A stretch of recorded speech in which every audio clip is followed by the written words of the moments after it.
Now, you need to make sure that you ask God for freedom and not money, and that will make you rich and successful.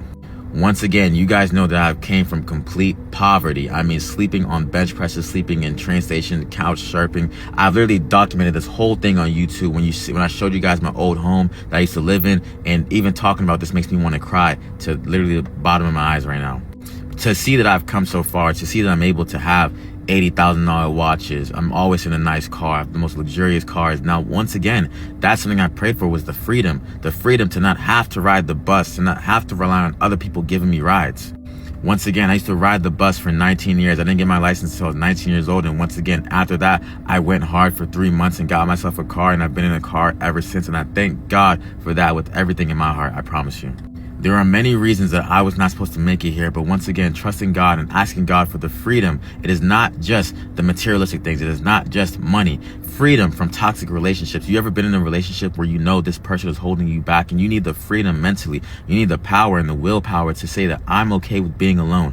I'm okay with just me and you, God. Me and you, God, is all I need to be able to be successful. Me and you, God, is all I need to be happy. Me and you, God, is all I need to chase my goals to the end.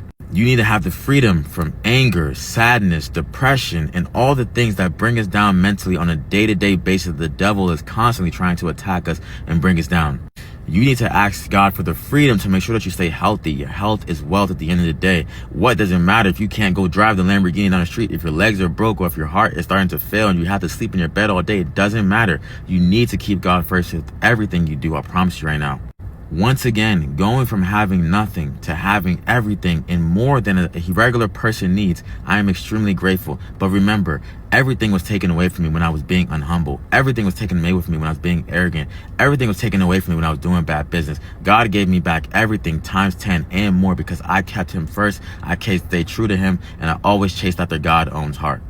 Even my name is David, but David in the Bible went through so much thing. King David, he went through so much thing when it came down to lust, and it came down to chasing this and that. But one thing that David always made sure to do was keep God first, keep God always in his heart, number one. And that is what made him successful. That is what made him win in the end. And that's what made him wealthy in the end.